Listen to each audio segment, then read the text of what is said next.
people aren't really too pumped over the Vikings draft, but part of that is because we only had 5 picks. But you can kind of look at it and say, well, they also added Jordan Mason. They also added Sam Howell. They had some depth at important positions that needed to be addressed. So if you add Jordan Mason and Sam Howell to the class, and then you could say, okay, like you start to see it in a little bit of a different picture here. But I want to talk. I just want to like address the elephant in the room, which is my reaction to Donovan Jackson being selected. I mean, it's every single person we talked to in Green Bay, and Andy Herman asked about this morning. Somehow this has gone mega viral. Everybody has seen you freaking out. Probably Donovan Jackson has seen it at this point. I genuinely feel horrible. And you know this, I'm telling the truth about this because one, I talked about it relentlessly in the car. And two, I mean, you just know me and how this radio show, how this YouTube show that we do works.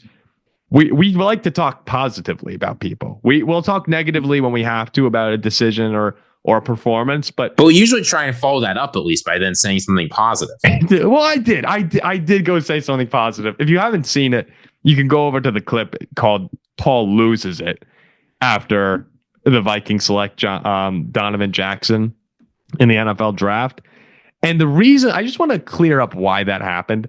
I was really locked in on getting Will Johnson. I mean, you asked Will Johnson when you had a chance to interview him, like, what are you looking forward to most about being a Minnesota Viking? Yeah, he was someone that wasn't really on my radar most of the draft process because I figured he would go by 12 or 14, something like that, and the Vikings wouldn't have a shot.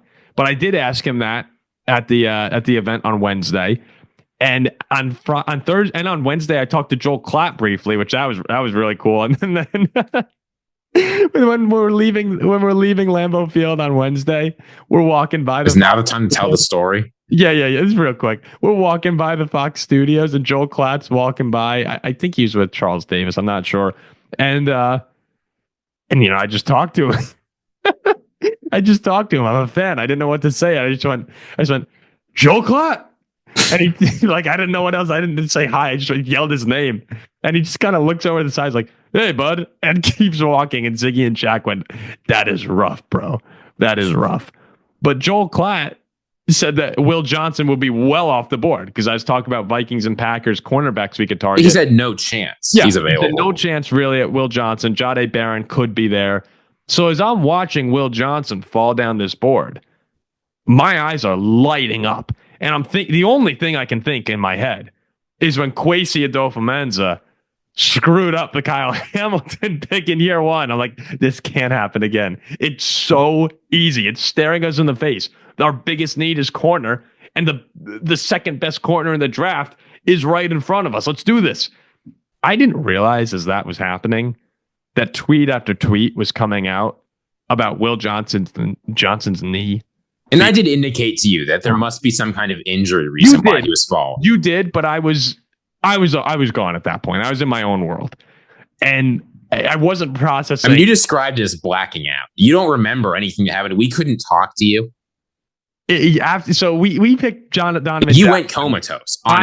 I flip out, not in the sense of like fury, but it was more of just disappointment and like it was despair. Flabbergasted. It was despair. It was despair. And again, I wasn't upset about Donovan Jackson. I was upset that it wasn't Will Johnson, unknowing of the events of the knee injury and the severity of it. Which now that I see that, I again probably I trust the team doctors. Probably the right decision. The Cardinals. I like taking him the second round. Like throw the flyer out there. I still wouldn't have minded if we took Will, given the news that came out. But with that said, we did need a guard, and we really have needed interior offensive line play for years. So it's very hypocritical of me, and I apologize. I apologize to Donovan Jackson. I did not mean to come. Of course he's watching this. I'm sure, right? I apologize to Donovan Jackson. I did not mean to react so poorly the way I did. That was inappropriate of me. I apologize. I'm very excited to have him in Minnesota. It's hypocritical of me to rip apart the front office for not addressing the O-line for years. And in the moment that they do it, I throw a fit in like our most notable show in a long time. So I like the Donovan Jackson pick, and it now completes the O-line, gives us one of the best offensive lines in football next year, in a very, very talented NFC when it comes to defensive edge rushers, or defensive lines in general. I'm happy with it, and I like Tay Felton in the second round. I'm fine with what we did given the limited resources. Let's go win a Super Bowl. Yeah, this is the thing about the Vikings draft is you can make an argument it was the worst draft in the NFC North just because the Vikings started with the least and thus sort of added the least. We were never going to move future draft capital to acquire much this year. I also think we weren't going to do any huge trade backs out of round one when there was a couple positions we really needed and there were a couple players we liked. So I understand why they did what they did. In general, I mean, how good this draft is will hinge on two things. One is whether Donovan Jackson is any good. Packers fans can tell you about the risks of taking a guard tackle prospect in the first round. He sort of doesn't have an obvious fit, but feels like a player who could sort of be good at either. Ask him about last year's first round pick if you want.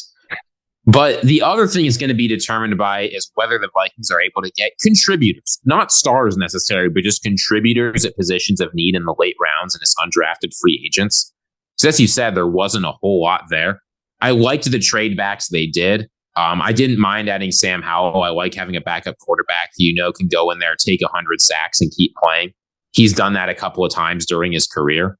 Mm-hmm. But ultimately, this season will rise or fall of J.J. McCarthy. The only thing that matters is J.J. McCarthy and whether or not he's any good. If he's not good, the season, maybe we win 6 or 7 games off that defense and off Justin Jefferson, but it doesn't matter. If he's not good, if he is good, the division's in play, playoff wins are in play. Making things as good around him as possible. Just like you said of Caleb Williams, there's no excuses. I get that for J.J. McCarthy. This is his first year. If he doesn't look good, the Vikings will at least consider adding a real competitor around him next year. Because the team's ready to win now. This team's ready to go. They can't afford to have even mediocre quarterback play. Yes, you're completely right. And I do trust, given the way that people have spoken about J.J. McCarthy, Kevin O'Connell, teammates, it makes me believe. I know we haven't seen a lot of them, and that I did the whole Tom Brady McCarthy thing. That was kind of in jest. I don't think he's Tom Brady. It was kind of in jest. He says he's defended the take nonstop for weeks. I defended the mentality being like Tom Brady. So again, I do trust the guys who are saying very good things about JJ, and I'm excited. I can't wait. I can't wait to see how this works. Is JJ McCarthy in the best shape of his life? Probably. Is he a hard worker, first in, last out kind of guy? Seems like it. What's so wrong about liking that? I'm saying it's preseason. You hear that about every player. Yeah.